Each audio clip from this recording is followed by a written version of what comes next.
If you pursue something or anything in this world other than Jesus, or rather than Jesus, kawawa ka. Ang dami ko pong i-share po sa inyo na aking pong mga kakilala. Ginawa po nila ang lahat, pursue everything, and they ended up empty. Meron po kaming isang kakilala na dinapuan po ng matinding depression. Hindi ko pa pangalanan, pero maski pangalanan ko man, hindi niyo po kilala. Itago na lang po natin sa pangalang Fatima. Isa po siyang babae, no? Dinapuan po siya ng matinding depression. Tignan po niyo to, ha. Tignan yung pagkakasunod-sunod sa buhay niya. Nung unang-una, iwanan siya ng kanyang boyfriend. Tapos simula po noon, parang napariwara na po siya. Nagkaroon ng mga bawal na relasyon and all that. Nakamit naman niya yung mga pangarap niya, material na mga bagay. Nagkaroon ng kotse. In fact, isinakay pa kami sa kotse niya. Fatima was a friend of our cousin. At ang maganda po nito, mabait naman po siya. Pero talagang makikita mo sa mga tao ng mundo na merong kulang sa kanilang buhay. Hindi nila alam kung sino. Pero tayo mga born-again Christians, we believers, we know kung sino yung kulang. Hindi ko sasabihin ano ang kulang. Sino ang kulang? Si Jesus. Si Jesus ang hinahanap nila. Si Jesus ang makaka-feel ng emptiness na kanila pong nadarama. At ang babae pong binabanggit ko itong Fatima, naanakan po siya, and then right after, dinapuan na po siya ng matinding depression nung yung kanyang anak po ay namatay.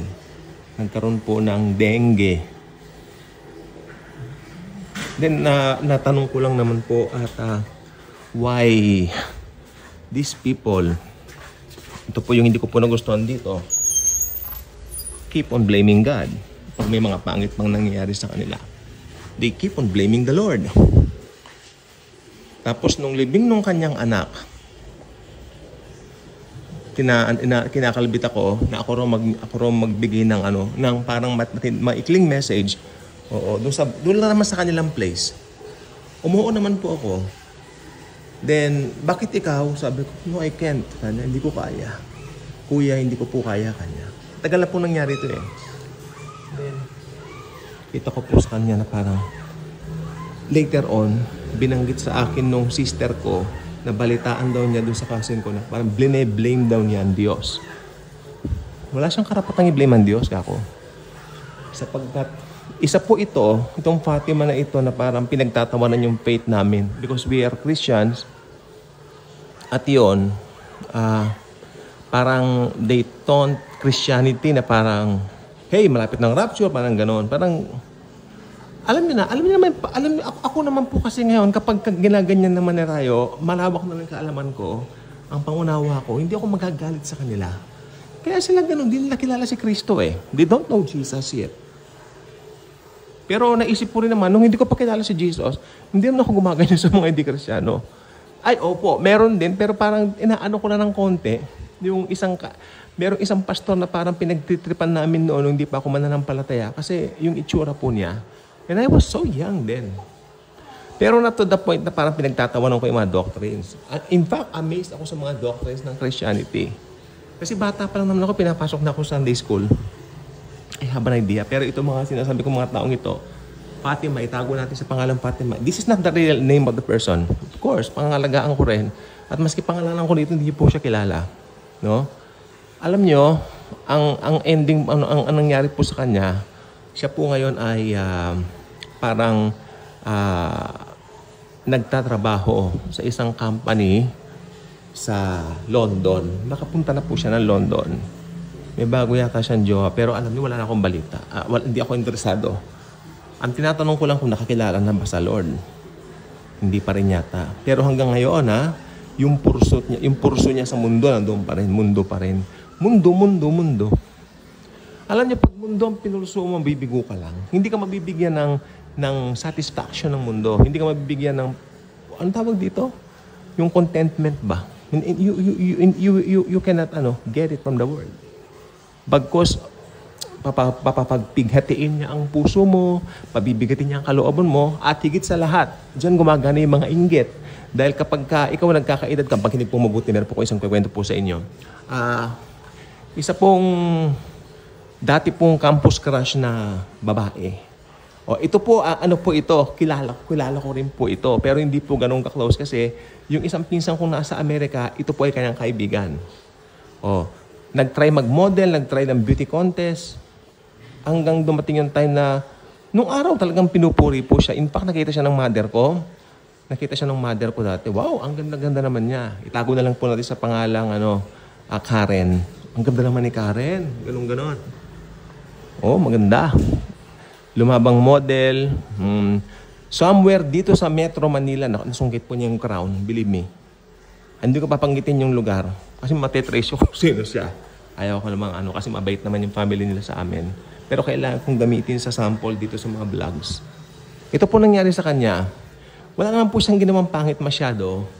Pero ang problema po, ngayon po gurang na po siya. Kasi ako rin po tanda na rin tayo, 30 plus na tayo. Siguro ito ngayon umaabot na po ito ng almost 50. No? Kaibigan nung pinsan namin na mas ahead sa amin. Ito ay medyo gurang na. Dumating po sa point na hindi niya matanggap. Ito, masaklap po ito. Hindi niya matanggap na may mga kabataan ng umuusbong kaysa sa kanya. Maniwala po kayo sa hindi. Biniro ng pinsan ko. Sinabi niya, dun sa comment yata sa Facebook na parang, hindi sa Facebook, parang nabanggitan sa kapatid ko rin, na parang hindi niya matanggap na may edad na siya, nakikipagsabayan po siya sa mga Gen Z. Ano po siya? Gen X. Generation X siya, nakikipagsabayan sa mga Gen Z. Ang sabi ko naman, ate, pagkasabi doon sa friend mo, okay lang maging mag-ayos tayo, pero akma sa edad natin.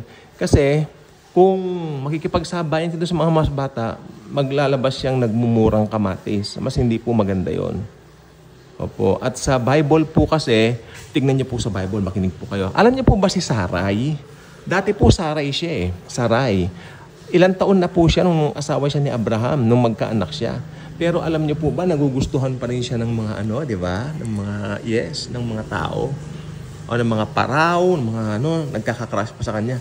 Kasi pag, ang sikreto rito, dahil na kay Lord sila, dahil ang Panginoong Jesus nasa kanila, mukha silang fresh. Makinig po kayo. Pag born again Christian ka, Kristyano ko, nasa iyo si Kristo, mas may edad ka na, looking great ka pa rin.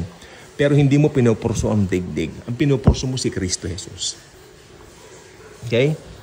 Yan lang po. Gusto ko sa inyo kasi, alam nyo, ang dami kong nakikita pong ganyan. Alam nyo, lungkot na aawa po ko sa kanila. Alam nyo po ba kung bakit po ako nag-vlog ng ganito? Kasi may nakita po ako kanina dito sa Facebook na mga nakapost na mga, hindi ko nababanggitin kung sino-sino, pero they are pursuing the word. Wala silang contentment. Ayun lang sabihin ko, hindi na ako magbabanggit. Sila po yun, sila. They are pursuing, naaawa po ako sa kanila. Kung anong ginagawa sa ilong, kung anong ginagawa sa mata, kung anong ginagawa sa bibig, nagpaparitoke, nakakaawa po sila. Diba, hinahangaan sila, pero actually, nakakaawa po sila. Pero pag na kay Christ ka, doon papasok yung contentment. Kaya kung born again Christian ka, mahalin mo ang sarili mo. Sabi nga nung kanta, huwag kang mahihiya kung ang ilong mo ay blank. Blank! Blank lang, Blank talaga. Oo naman. I mean, kasi inahanap mo kasi yung kaligayahan mo o yung pinaniniwala mo magpapasaya sa'yo sa mundo. Hindi po mangyayari yan. Kasi nakalagay po sa mundo, the world and its glory will fade away. But only those who does the will of God remain forever. Ano ba yung will of God? Simple lang. Believe in the Lord Jesus and you will be saved, you and your household. That's the will of God. To accept Jesus Christ as your personal Lord and Savior. At pag si Jesus nasa iyo na, maniwala ka sa akin. Maski sa tingin mo parang gurang na yung edad mo, bata ka pa rin, fresh ka pa rin. Because Jesus is our freshness. Minsan si Jesus Christ, naimbitahan sila ng kanyang dear mommy, si Maria, sa isang wedding, no? At ang ang alak ay naubos na. Alam niyo po ba sa kostumbre ng mga Hudyo, kapag ka naubusan ka ng alak sa wedding o sa birthday or any ceremony na may kinalaman, no, sa isang pagdidiwang ng buong pamilya, pag naubusan ka ng alak sa kultura ng mga Hudyo o sa kostumbre ng mga Hudyo, nakakahiya ka. Kaya lumapit si Mary kay Jesus.